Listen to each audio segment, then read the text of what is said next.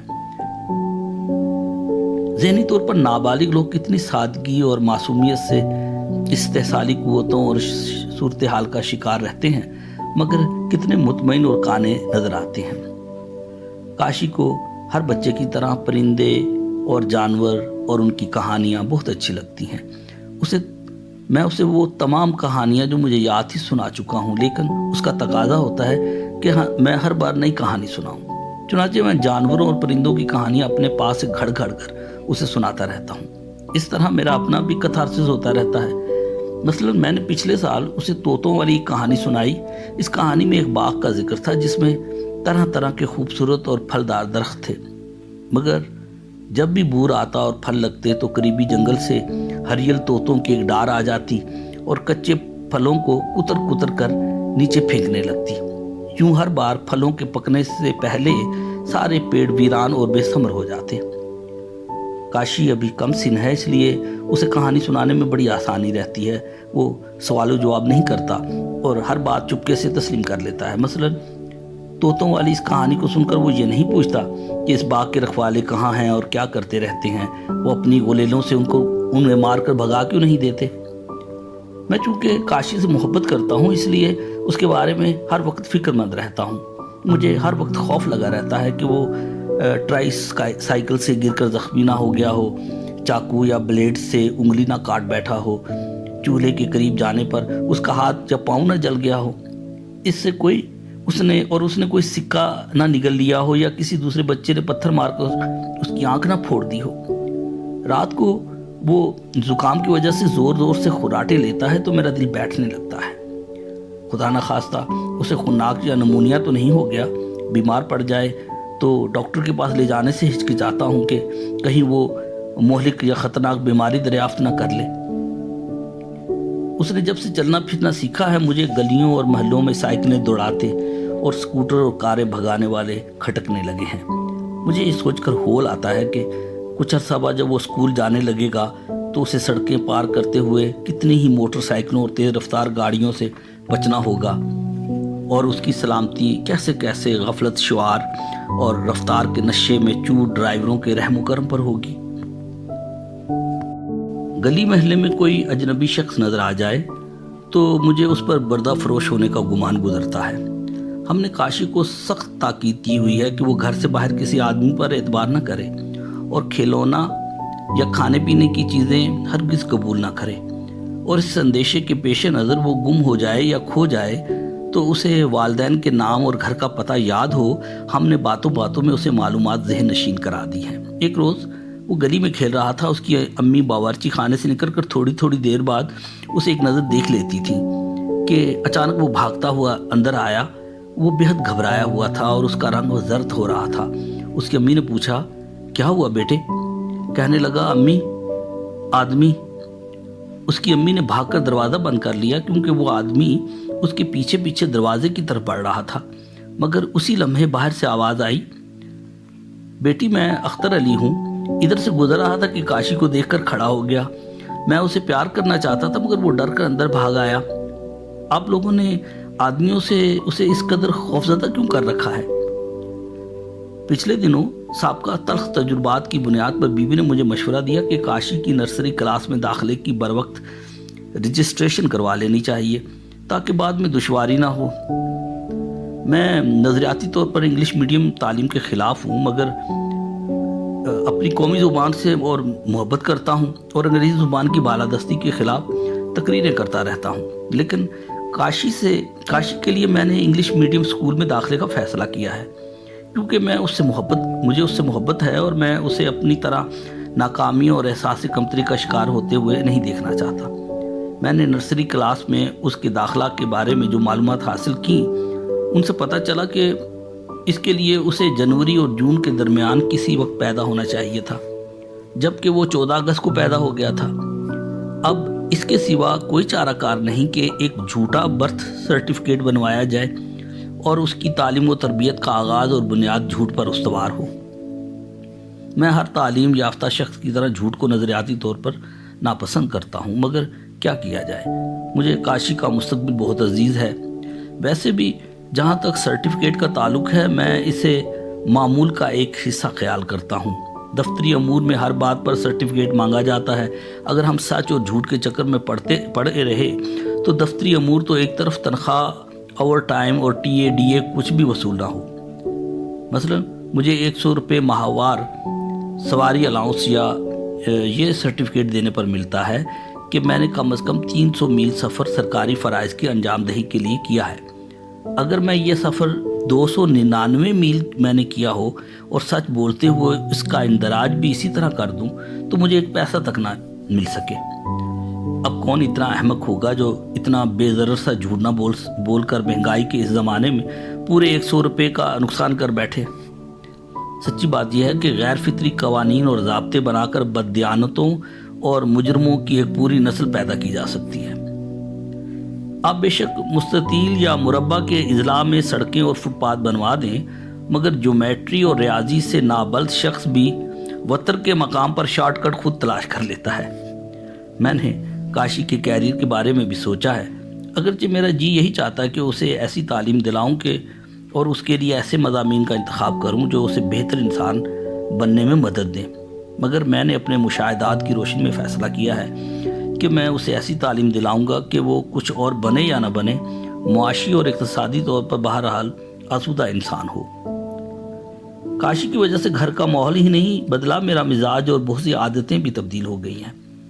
میں رات کو اکثر دیر سے گھر آنے کا عادی تھا، مگر اب زیادہ تر وقت گھر پر گزارتا ہوں۔ گھر کے دوسرے افراد کی طرح میری یہی کوشش ہوتی ہے کہ کاشی کو خوش رکھا جائے اور اس کے سامنے چیخ یا چلا کر بات نہ کی جائے یا گالی نہ بکی جائے، الزام تراشیاں نہ کی جائیں، جھوٹ نہ بولا جائے، بات بے بات سرزنش کر کے اس کی انا اور تشخص کو مجروح نہ کیا جائے اور اس پر بلا وجہ پابندیاں لگا کر اس کے دل میں نفرت کا بیج نہ بویا جائے۔ مگر اس کے ساتھ ساتھ کاشی نے میری ہمت اور حوصلے کو پست کر دیا ہے۔ اس سے پہلے اگر میں نااہل اور بد مزاج باس کو بلا وجہ مجھ پر بگڑتا تو میرے ساتھ یا ناانصافی کرتا تو میں اس کے منہ پر فائل دے مارنے کا حوصلہ رکھتا تھا، مگر اب بہت کچھ سہ لیتا ہوں۔ پہلے اگر میں جابر سلطان کے سامنے کلمہ حق کہنے کو جہاد سمجھتا تھا تو اب خاموش رہنے کو جہاد سمجھتا ہوں۔ میں نے مصالحت اور مصلحت پسندی کو اپنا شعار بنا لیا ہے اور اپنے بہت سے نظریات میں لچک پیدا کر لی ہے، اور یہ سب کچھ میں نے کاشی کی وجہ سے کیا ہے۔ میرا خیال ہے میں اس کے لیے بڑی سے بڑی قربانی دے سکتا ہوں۔ اگر اس کے گلے پر چھری رکھ کر مجھے کسی ناکردہ گناہ کا اعتراف کرنے پر مجبور کیا جائے تو میں اس کے گلے پر چھری نہیں چلنے دوں گا۔ کبھی کبھی میں سوچتا ہوں کہ وہ لوگ کتنے عظیم اور غیر معمولی انسان تھے جو اپنے بیٹوں کو حق کی راہ میں قربان کر دینے کا حوصلہ اور جذبہ رکھتے تھے۔ میں نے خود سے کئی بار سوال کیا ہے کہ کیا میں ایسا کر سکتا ہوں، مگر مجھے بڑے سے بڑے آدرش کے لیے بھی اپنی طرف سے خاموشی کے سوا کوئی جواب نہیں ملا۔ ایسا لگتا ہے جیسے کاشی سے بڑھ کر میرا کوئی آدرش نہیں ہے۔ مجھے اپنی اس خود غرضی اور بزدلی پر ندامت ہے۔ مجھے اپنے جرم کا احساس ہے، لیکن میں جانتا ہوں کہ میں اکیلا نہیں۔ اپنے کاشی سے محبت کرنے والے بہت سے اور لوگ بھی اس جرم کا ارتکاب کر رہے ہیں اور اسی کی سزا پا رہے ہیں۔ آپ سب کا شکریہ۔